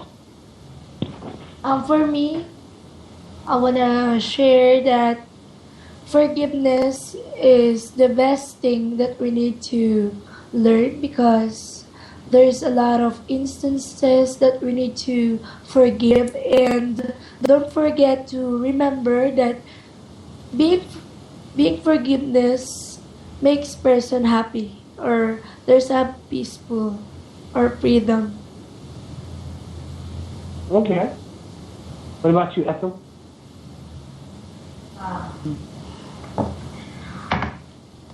Let us live. Hello. Okay, go ahead. Let us live in peace to have a better world. That's all. Live in peace to have a better world. No yes. competition. Now, it starts with a smile. Good. What about you, Joy? Any last words? For me, just love one another so that you won't be able to commit any trouble or mistake. Spoken like a champ. Grace, any last words, Grace? Don't start trouble, so you won't be in trouble. Let's live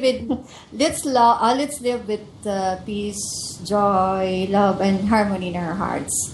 Let's try to avoid all troubles, you know, because it's hard to be initiating trouble, and in the end, we couldn't fight for what we have started. So avoid trouble. Right. Last but not least, Professor. Yeah. Don't let people like Joab or Abner lead your life. They gonna get you killed. Let's compete and all that. Anyway, you don't want to get into a fight that you can't finish, and if you don't have to, if you don't have to, then don't. If it comes to where you have to fight, size them up first. I mean, don't throw the first punch before you know you. I'm kidding. You know, peace and love. And love. I want to say this.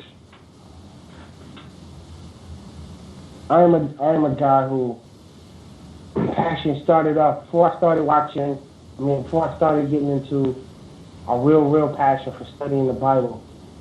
My passion started off by actually watching military fights. And it actually started off from watching mafia movies. And how when you're at the top and you're a boss, how you have to, like Tito said, strategize and actually size up the competition. And, you know, I seen from the mafia movies, I seen how they did it on the street level.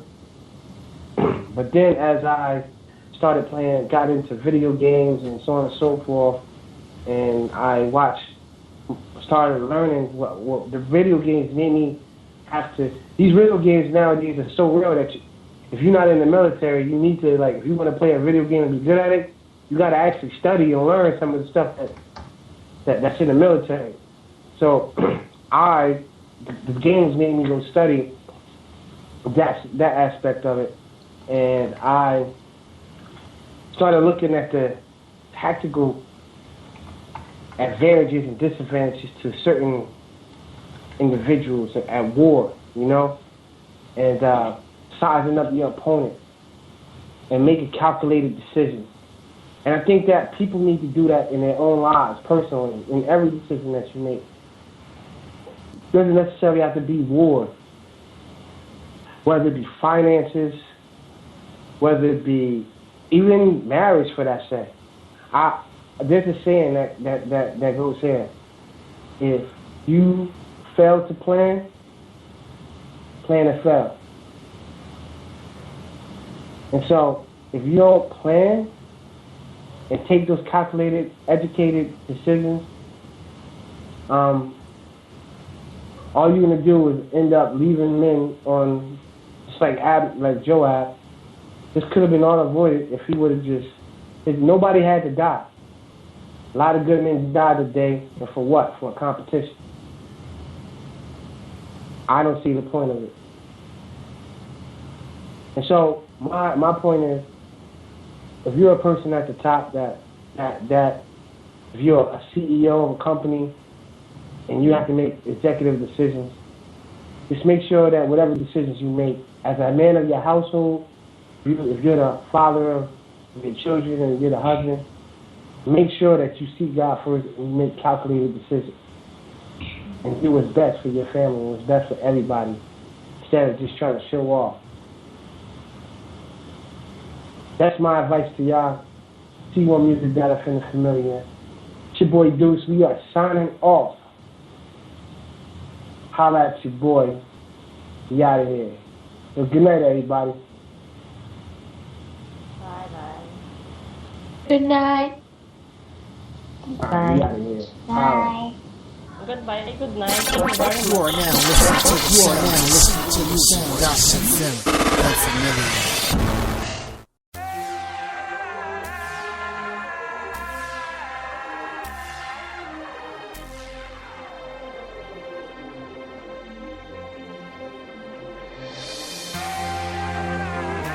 Show me the lights. Welcome to the lights. Yeah. It's the whole truth, nothing but it. The Lord God exposed my sin in the public. Even gave it media coverage. All things laid bare showed me that I couldn't cover it. Yeah, no one is above it. Sin cost me, but I ain't have it in the budget. I paid for it though. Yeah, I paid with my peace. I paid with my joy and the boatload of trouble. Yeah, that's what you get when you covet. Now wondering if I ever will recover. Will it be light at the end of this tunnel? For the rest of my life, I remember this struggle. It wasn't all of a sudden, it was subtle. It ended up as a flood, started out as a puddle. Yeah, I should've stayed in the huddle, and I never should've let my hair down like Rapunzel. Yeah, lights, show you the lights. Lights, welcome to the lights. Lights, yeah, lights. I show you the lights. Lights, welcome to the lights. Lights, I show you the lights.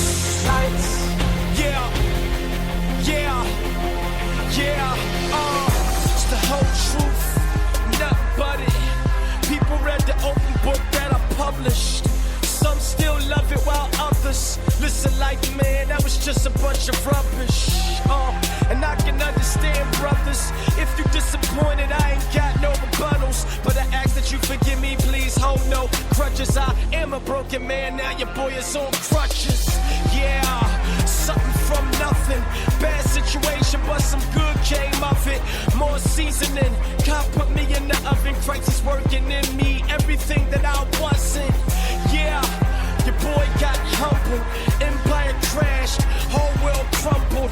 Haiti hit home, I fell from the rumble. The Jesus Christ came to snatch me out of the rubble. Say lights, lights, I show you the lights. Lights, yeah, yeah, show you the lights. Lights, welcome to the lights. Lights, I show you the lights. Yeah, lights, yeah, it's the whole truth, nothing but it.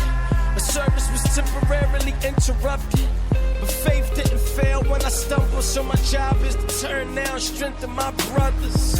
Yeah, the ones that was taken under, the ones that lost passion and a sense of wonder. The lost passion and a sense of wonder. That adoring ministry, but still sinning undercover. Yeah, I just wanna love them, snatch them out of bondage, pull them out the gutter. I just wanna love them, help them redevelop, regain strength so they can have an abundance of joy, of life, and joy of Christ. I wanna see them come back to light till they run into, they run into, they come into the light. So I show you the lights. Lights, welcome to the lights. Hey, hey, hey, hey, hey, hey. I show you the lights. Welcome to the lights. I show you the lights. Hey, hey, hey, hey, hey, hey. I show you the lights. Welcome to the lights. Here to show you the lights. Show you the lights. Welcome to the lights.